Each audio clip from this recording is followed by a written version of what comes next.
საქმე იმაშია, რომ 21 ივნისი არის მზებუდობის დღესასწაული და ეს იქნება ყველაზე გრძელი დღე და მოკლე ღამე, ხო? ზოგადად ითვლება, რომ ამ დღეს მზის ენერგიები არის უფრო გააქტიურებული, შესაბამისად, ახლა მზის ენერგიები რას გვაძლევს? ეს არის რა, ჩვენი ეგო, ჩვენი ცნობიერი, ჩვენი შემოქმედებითი საწყისები, ხო? ამიტომ რაღაცა პიროვნული ჩვენი ტალანტების წინ წამოწევა, განვითარება, მანიფესტირება იმისა, რომ უფრო მეტი წყალობა გქონდეს ცხოვრებაში ჩვენ პიროვნულად, ხო? ეს ყველაფერი შეიძლება მოხდეს 21 ივნისს. ანუ ღამის 12 საათამდე ექნებათ დრო იმისთვის, რომ სხვადასხვა სახის ენერგეტიკული პრაქტიკები ჩაატაროთ. იმისთვის, რომ უფრო გაიწმინდოთ და რაღაც დაიმუხტოთ მზის ენერგიებით, მეგობრებო. და მზის ენერგიები ძალიან საკრალურია თავისი არსით. იმიტომ რომ მზე არის კავშირში, მეგობრებო.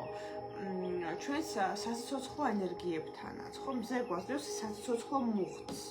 ზოგადად ეს ასე არის და მე კონსულტაციაზეც ვამბობ ხოლმე ზოგადად იქ მზის ანთება როგორ ხდება თქვენი ზოდიაქოს ნიშნის მდებარეობის მიხედვით ხო ანუ მზე რა ნიშანშიც გაქვთ როგორ შეიძლება თქვენი პიროვნული ენერგიები გამოიყენოთ ამაზე ყველაფერზე საუბრობ ხოლმე ხა ვინც დამყოფია ჩემთან კონსულტაციაზე იცით რომ ამით ვიწყებთ საერთოდ ეს კლასიკაა რომ მზის ახსნით ვიწყებთ ხო იმიტომ რომ ეს არის ცენტრალური პლანეტა და რა თქმა უნდა მზე უნდა აიხსნას ხო ანუ ეს არის ერთგვარი საძირკველი ეს არის რაღაცა საფუძველი თქვენი რაღაცა პირადი რუკისა ხო? ანუ ჩვენ თუ არ ვიცით მზესთან როგორ ვიმუშაოთ, სხვა პლანეტებთან მუშაობას აზრი არ აქვს. ამიტომ მზეს აქვს თავისი საკრალური მნიშვნელობა. მზე გვაძლევს სიცოცხლეს, ენერგიას, D ვიტამინს და ბევრ სხვა კარგ რამეს, ხო? ამიტომ მზე რომ არ ანათებდეს, ხო ღმერთმა დაგვიფაროს, რა თქმა უნდა ჩვენ ვერ ვიარსებებთ, იმიტომ რომ მზის შუქი, მზის ენერგია არის სიცოცხლისთვის აუცილებელი, მეგობრებო,